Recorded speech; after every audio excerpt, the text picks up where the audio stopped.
Hey mama, come in, grab a drink. Oh my God, what a week. That was a dramatic entrance. How do you feel about me calling you mama? Let me know in the comments because I'm in two minds. To be honest, I'm in two minds. I have this thing when people call me mama, I'm just like, I'm not your mum. Anyway, let's just go with it for now. But if you tell me it's a turn off, I will listen and change my intro because I've just had a little reflection lately where I'm like, is that annoying? I'm not sure. It has been a hot minute since I've sat down and recorded an episode. And I have to be honest with you, there's just been a couple of things going on for me lately. Some incredible and some not so incredible.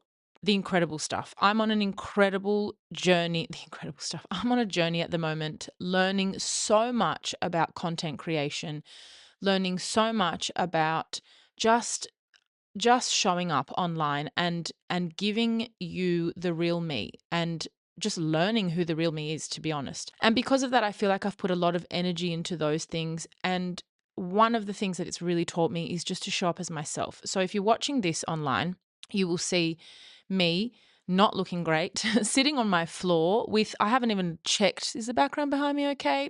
I haven't even checked because I feel like I've been turned off a little bit. Not turned off, but I just feel like I've put so much effort into the bits that don't really matter, so much effort into perfecting, when I create a podcast, how does it look? How does it sound? All these kinds of things. And I want it to be great and I want it to be enjoyable. But at the essence, I want it to be the community that we need. And the community that we need is real, is raw, and it's just me and you here together chatting. So, not that I need to justify why I look the way that I do. I've just come from the gym. My hair's looking a bit frumpy. It's fine. It's fine. That's life. That's part of life. That's part of life for anyone. And on top of it, I'm a mum. So that's just how we're going to show up. The not so great stuff is just, like my son was in hospital for a week. He's been sick. We're good now. We're back on track. He's totally healthy. He's totally fine. I got a bit spooked. I'm not going to lie. I created, you'll know this if you're listening to my podcast. I created an episode on the manosphere a couple of months ago, and I was posting shorts of it on TikTok, and the commentary, like, I think I've had to develop a thicker skin since then. And I know that people talk about this being online, you just have to develop a thick skin. But the stuff people were saying, and it was scary stuff too, scary stuff, and clearly people who are very red pill manosphere lovers. So I'm not going to go there again because I'm a little bit too spooked by the topic. No, it's fine. It's fine. It's not a big deal. It's just, I think I had to learn to look at it and let it just fly over my shoulder. And I think because of that, I became a little bit insecure about what I was sharing and how I was saying it and who I'd be offending. And again, that's just not the core of this podcast. Is not the core of who I am. So I slowed down for a minute, but we're back. We're back on track. We're back moving forward. I just thought I'd give you a little bit of background into my delay and why it's been a little bit slow. I have also, just a fun fact, decided to restart my social media journey. So if you're following my personal account, I've restarted it. So if you're not following, I'd love you to come and follow me at Lorena Van Des Land, because it's my land. It's where you're going to see everything about me that I really care about. That is also the same if you follow me on YouTube as well. If you're a subscriber, if you're not, please come and subscribe. I've started from zero. I have started from scratch. So there's a few projects I've got going on at the moment, and I think that's just kept me a little bit kind of frazzled and all over the place. But we're back on track. We're moving forward. I really want to bring you the good stuff. I really want to bring you the stuff that makes you feel like you have a community, that makes you feel like you have a village, that makes you feel like this mother knows you and gets you, because I do. I do to my core, and I promise you that. So today I'm going to talk about something that I don't normally talk about on this podcast, and it's parenting. I've said 1,000 times, this is not a parenting podcast. I'm not a parenting expert. I happen to have 2 kids. I've only been a parent for the last 6 and a bit years. But what kind of triggered this idea was that I had seen so many ads. My algorithm is pretty fucked at the moment. I've seen so many ads come up for apps that keep coming up on my algorithm. And it's basically saying, like, if your toddler's having a tantrum, give them this app and it'll resolve the issue for you. You'll have a calmer, more settled kid. And it just got me thinking about how kind of, I feel like there's a little bit of a delusion that we're experiencing. And I know I'm sounding judgmental, and I am not, please, before I continue, I'm going to say this. If you are the type of person who, when shit's getting really hard, you pull out a tablet and you give it to your kid, or you pull out your phone, give it to your kid, or you switch on the TV so that you can get through I hear you. I'm there with you. I've done it before myself. I've done it many times myself. There is shit that has to get done sometimes. And you are going to use whatever you have up your sleeve. Sometimes in the middle of grocery shopping, if you have a kid having a meltdown and you're trying to get through the checkout, I'm the last person that's going to judge you for going, here, look at my phone for 10 seconds while I quickly scan these things, because we're having a battle on who gets to scan the next thing, and we're screaming and carrying on and people are staring and we're getting death stares and all that kind of stuff.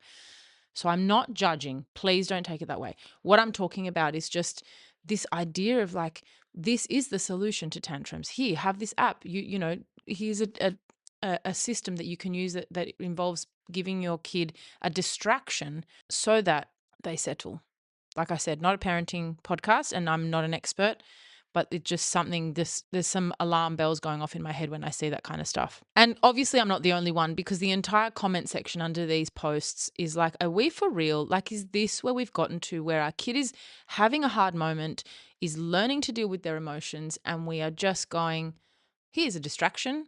Like, I'm not the only one that thinks this way, because the hundreds and hundreds of comments are just like, come on, bro. Like, we've gone so far down this path, and now we're just doing this. Like, it doesn't make sense. This just got me thinking about so much of the unnatural styles of parenting that seem to have crept up and are now quite normal in 2026, which, again, I'm not shitting on anyone, or am I? Please don't think that I'm judging. I'm so sorry if this comes across judgy, but I just want to share, I just want to be honest with you and share my thoughts. I think things have gone a little bit crazy. I think we've complicated things so much, and we've moved so far away from what's natural that now it's revolutionary to create kids' clothes with some color on them, some fun pictures on them. It's so revolutionary that it's like a rebellion. We're no longer buying beige clothes. It's confusing to me. So I'm going to share 3 ways that I am making parenting simpler in 2026. Again, not a parenting expert. I'm just a slightly seasoned mum with lots of opinions to share today, apparently. So the first thing I'm really trying to inject into my kids' lives is live TV, live radio, the live version of what we seem to be able to have so much selection over these days. I think we've come so far when it comes to having every option under the sun at our fingertips, that kids are finding it difficult to just go with the flow in certain things and not just accept and also discover new things. Like, you discover new music because of live radio, for example. You discover new shows because of live TV.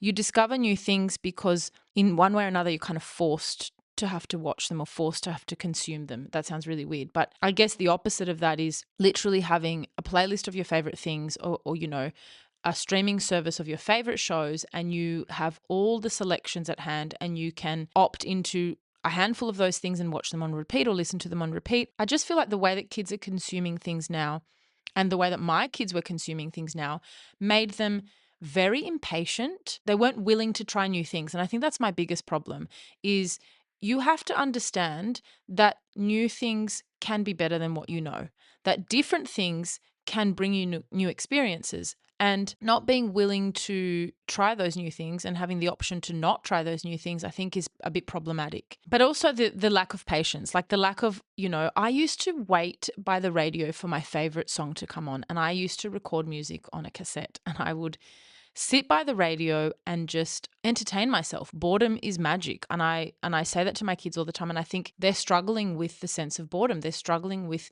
if I've got nothing that I love to do right now, or nothing that I love at my fingertips right now, then I'm doomed and there's no other way. And I just feel like that kills creativity. So a big reason that I'm very pushy about live TV and live radio now is that I want my kids to understand patience, but also know what to do to fill in that time. I'm not talking about just ditching screens altogether, clearly, but I'm saying, before school, I've decided the rule is we only watch live TV. If you're ready, if you've done your homework and everything that needs to be done, and we've got a little bit of time to kill while mum is getting ready, we're only going to watch live TV. And at first, that was a big deal for my kids. At first, they were like, oh, but I want to watch this particular show on Netflix. And I'm like, and you can at another time, but right now, this is what's on. And I think over time, they've just gotten over it. Over time, they've just basically, I've introduced them to that part of my 90s childhood. It's just like, just deal with it. You don't have to love what you're watching. You don't have to be thrilled about it, or don't watch it, or go and do something else. But this is your option.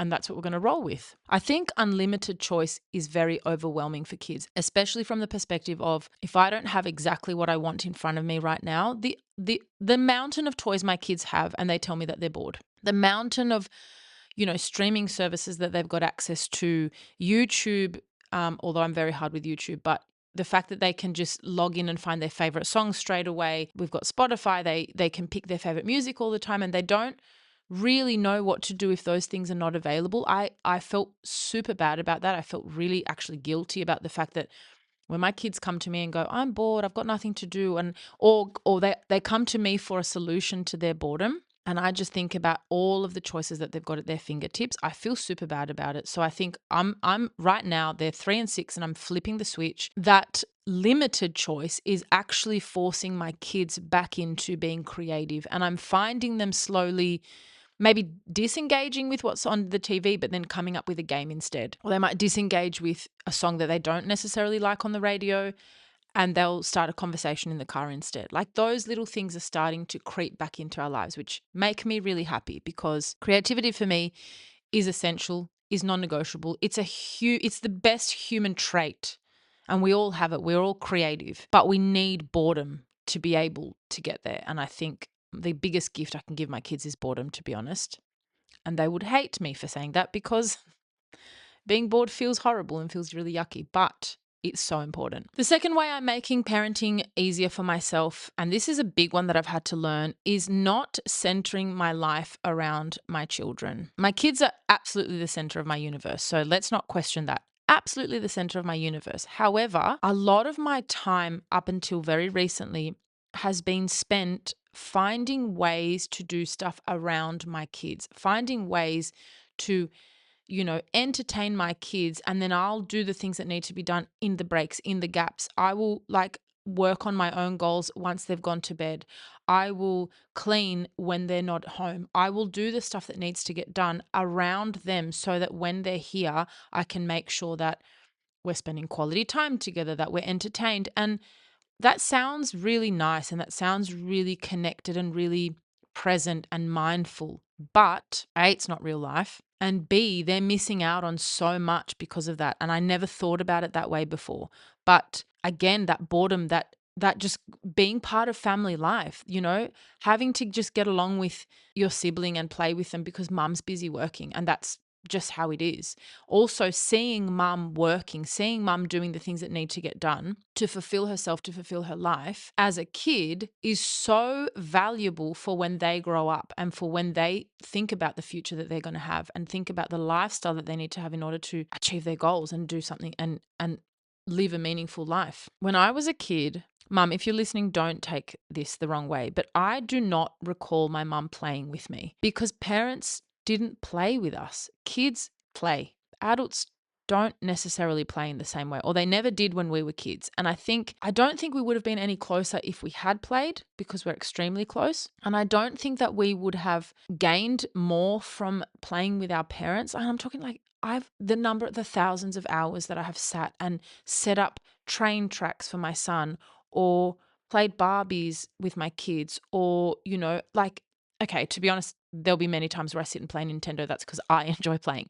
But I'm talking about from young toddlers, from very, very little, the amount of time that I've spent being the entertainer, being the entertainment for my children. Again, removing the option for them to be creative and work it out themselves.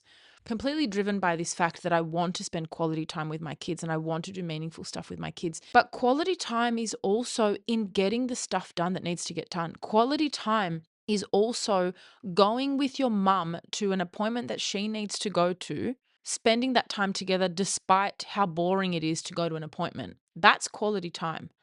And they're the memories that I have. They're the memories. I remember going with my grandmother to the hair salon, and I would sit and flip through old magazines and look over at her and see this woman just glowing and being pampered and being looked after, while I was in the corner, okay, maybe a little bit bored, but I still had the best time. For a very long time, I would not have gone to the hair salon unless someone could watch my daughter and make that time interesting for her. My parents my grandparents, my aunties and uncles, they were not our source of entertainment. They were not.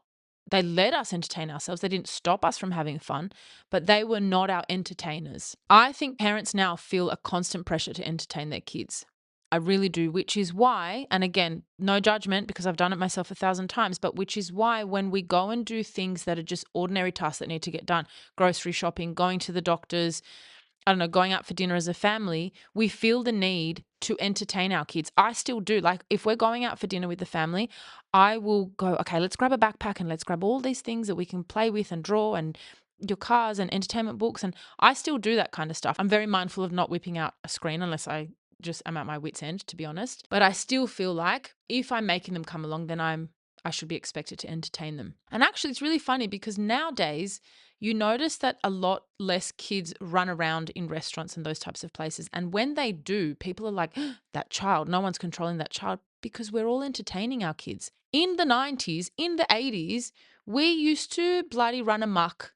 And it was just so freaking normal. We used to run amok. I remember going with my sister and my cousins to, I can't remember, I think it was the Marconi Club in Sydney or something like that. We would make potions out of drinks. So we would, I don't know, someone's ordered a glass of Coke and we would end up filling it with mayonnaise, with salt, with pepper, and we would sit there and laugh our heads off and run amok and no one gave us that idea. No one entertained us and we had so much fun doing it. And it was a lot more socially acceptable for kids to be loud and noisy and just because that's what it's like to have kids around, right?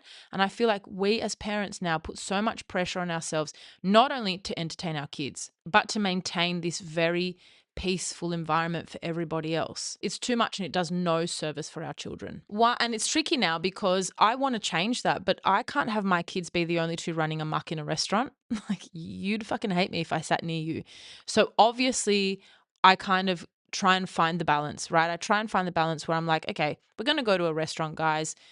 We're going to go out as a family. What do you think you might want to do when we're there? And I'm trying to put it back on them. So at least I'm not, determining the entertainment. I'm not running the show. I'm giving them some autonomy over the fact that they need to get creative or they're going to get bored. And so of course my kids come out of their rooms with like backpacks stuffed to the top with toys and with books and games and whatever. That's fine. Recently we went to my cousin's birthday and my kids got told off in a pub for running around. And I actually thought that's crazy because we used to run around all the time. And it wasn't just two kids. It was like, it'd be a flock of kids running around. And I don't know. I think it's a bit sad. So it's tricky because I can't completely just let my kids run crazy while everyone else's kids are entertained at the tables. But at the same time, I want them to have a taste of that.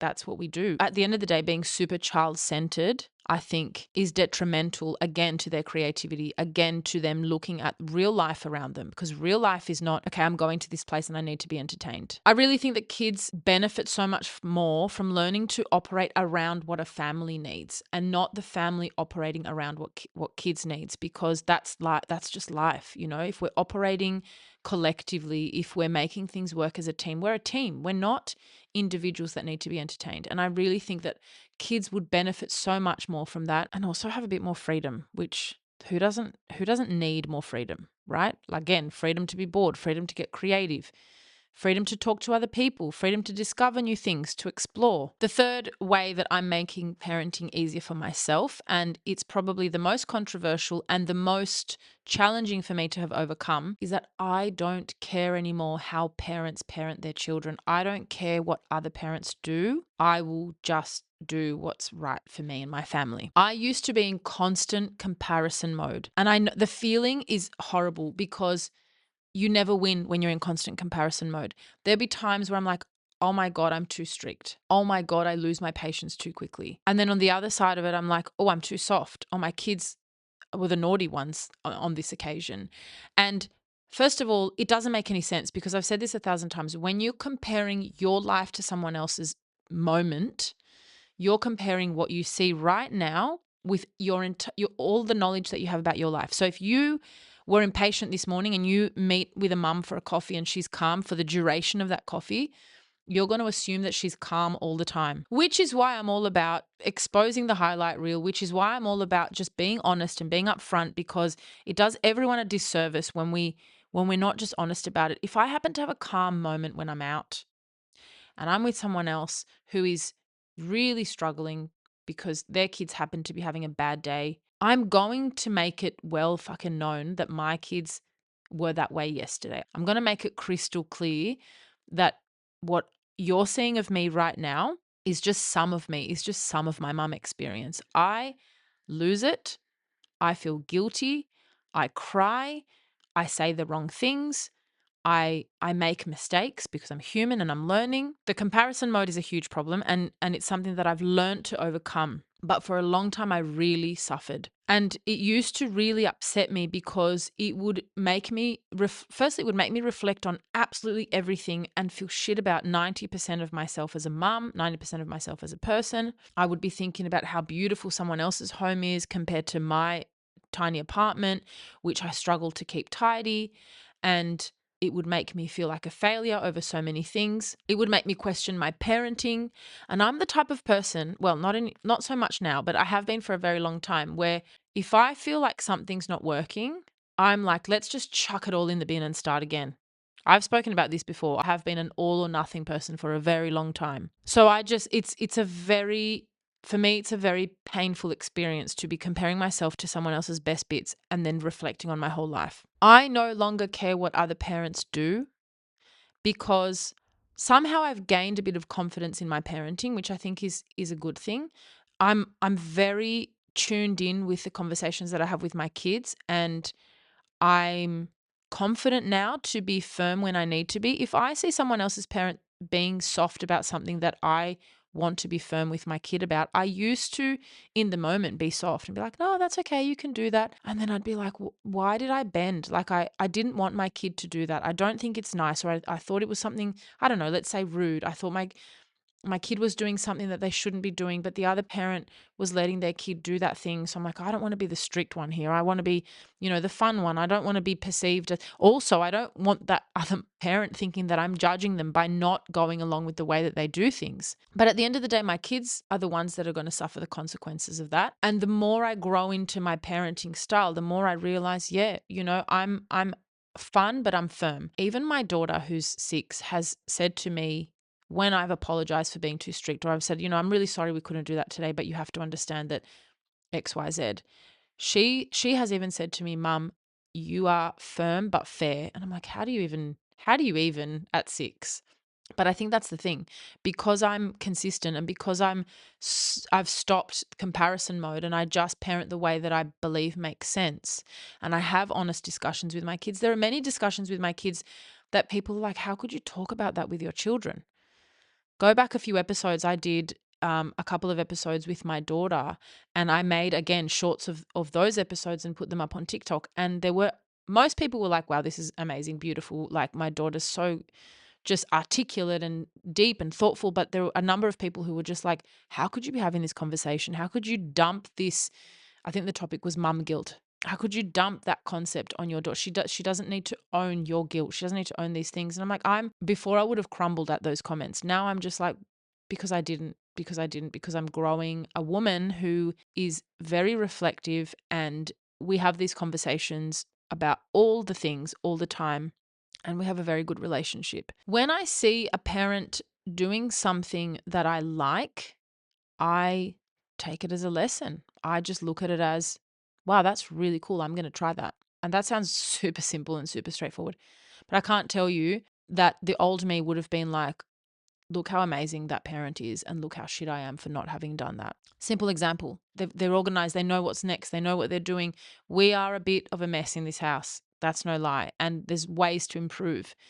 I take those examples as potential now. I take those examples as inspiration, whereas before I would have taken them as a comparison, and I'm a shit mum and they're an amazing parent, and I would have gone down that rabbit hole. My daughter, my eldest, is in year 1, so she's 6 years old. She's in year 1, and I think school has given us the biggest insight into just the fact that your kids are exposed to all different types of people, and you might think you can have full oversight over how they think about things and how they grow in the world. But at the end of the day, influence starts really young, and that's nature. That's fine. That's fantastic, actually, because their opinions can broaden, their circles broaden, they become more worldly. All those things are huge plus sides of being exposed to all different types of people. The downside, well, it's not a downside, but the challenge, I guess, is that at the end of the day, my kids, especially my daughter, is now getting exposed to things that I may or may not have been ready to address with her, or I have a completely different take on what she's spoken about, especially when it comes to, the right or wrong way to behave in a certain situation. So I have constant conversations with my kids. For example, if a kid is mean to you, what's the right thing to do?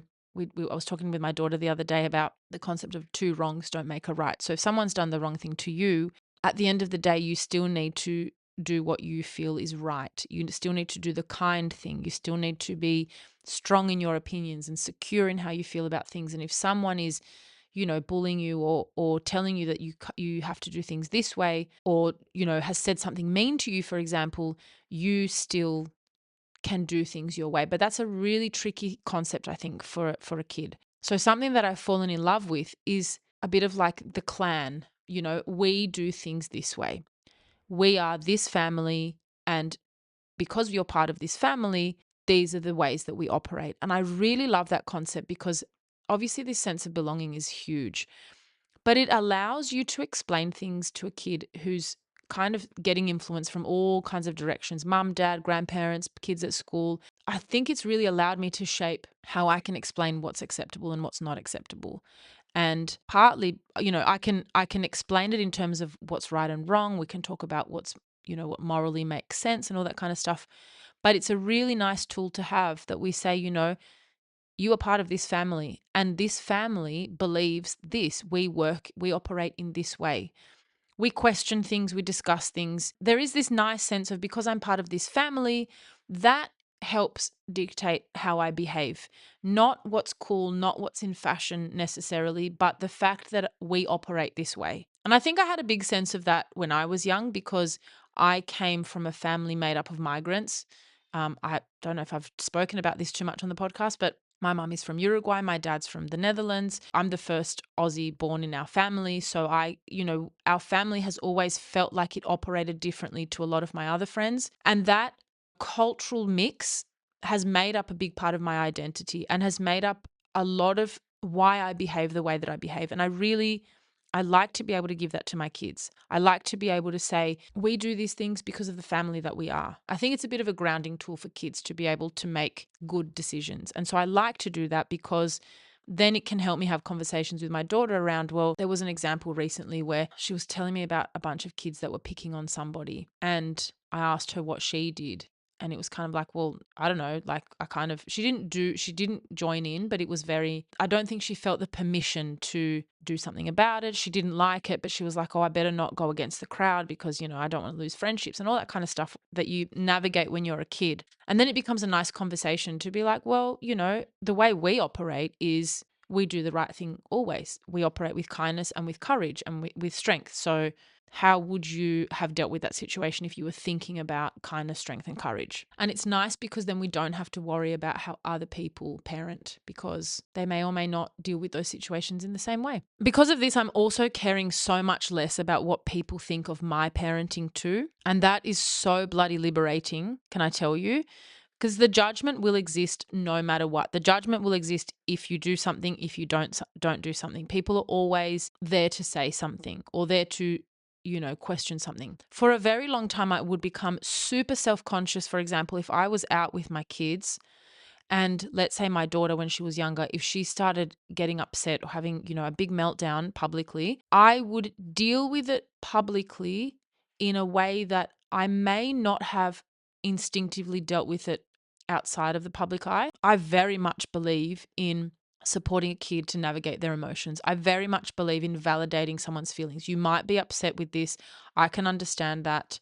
But unfortunately, this is the way we have to go. We can't buy that thing. It's too expensive. I know it sucks. I really like to buy expensive things too. I can understand that you're upset. Unfortunately, that's how we do things. That's how I like to parent. I have caught myself, though, for example, in those situations being dismissive of my kids' emotions because I know that others might have the view that that's really soft and that a tantrum is being naughty. I don't believe that tantrums or meltdowns are naughty. I don't think someone crying, stomping their feet, getting cranky is a naughty act. I don't believe that. That might be a very generational thing, but I don't believe that that is misbehavior. So that display of emotions, in my view, is not something that a kid needs to be punished for. Misbehavior is hurting someone. Misbehavior is breaking something on purpose, is lying about something important. Those things might be misbehavior, but getting upset because you couldn't get what you wanted and crying, I don't see those things as misbehavior. I would, however, deal with those situations differently if I was around other people who I knew saw tantrums as misbehavior. And now I don't care so much. I used to stress me out so much more thinking about what they're going to be thinking about my parenting in this moment, and I better act quick because they're going to think I'm soft. I better do something to show that I'm, a strong mum, that I don't just let my kids walk all over me and all that kind of stuff. Now I don't care. I will parent the way that I want to parent, and I will support my kids in that moment above my own ego and the concern that I have about what people think about my parenting, because actually I don't care anymore. Just like I'm not a parenting expert, I also don't know a single parenting expert personally. I know people with more experience in parenting than I do. I know people who have parented up for a lot longer than I do. But in terms of expertise, like a clinical parenting expert, I don't know one.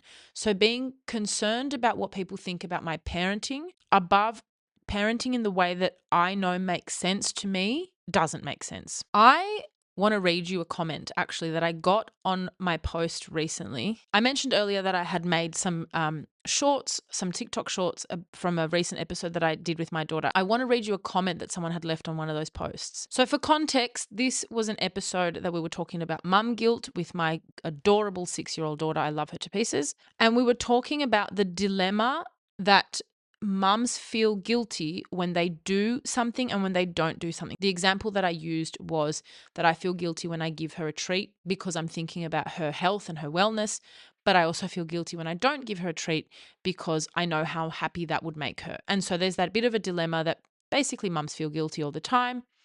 And the conclusion that we got to ultimately at the end of it was that nobody's perfect, that we're all trying to do our best. So mums should really, I guess, lay off the guilt a little bit. So here's the comment that I received, and I want you to tell me, comment down below or comment wherever you're listening to this podcast, what you think about this comment that I received. It says, imagine guilt tripping your own child. Weak AF parenting. If you didn't give them sweets in the first place, you wouldn't have to guilt trip your child.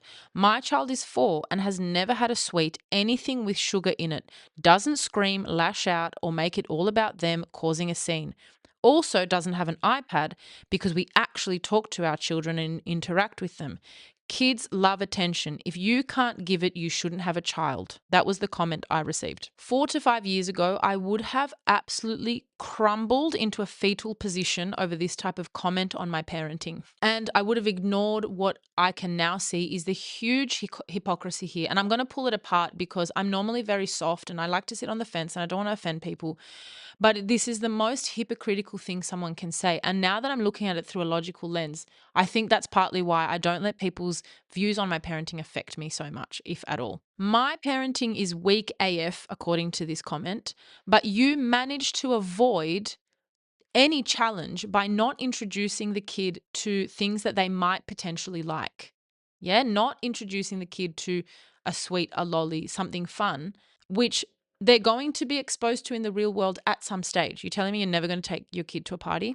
Then what are you going to do? I believe in balance, but you think my parenting is weak AF because the logic is not flowing with me. But at the end of the day, you have managed to avoid any challenges for yourself as a parent by not giving your kid any access to things that they might like.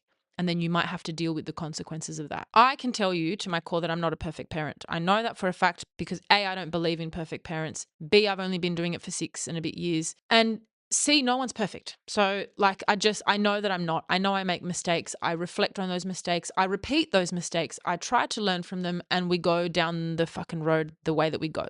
I'm not perfect. But I don't shy away from challenges. I don't shy away from having difficult moments with my children because those things prepare them for real life. I am borderline a crunchy mum. I am borderline we buy most of our lollies from the health food store. Most of them.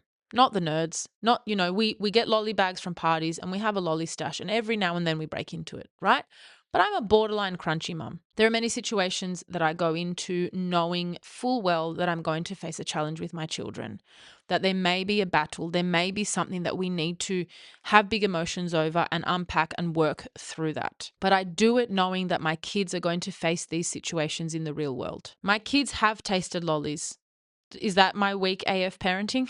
Okay, sure. My kids have tasted lollies. They know how good they are. I know how good they are. The majority of the time, I buy the healthier ones. There are many times where I just say a flat out no. We walk past, frozen yogurts all the time, yoga berry, all that kind of stuff. My kids love them like crazy. And I 9 times out of 10 will say, no, we can't have one today. But there is an odd occasion where we do go ahead and have one, and it's the best. When I say no, we very often have to battle it out. But now my kids are learning to take a no.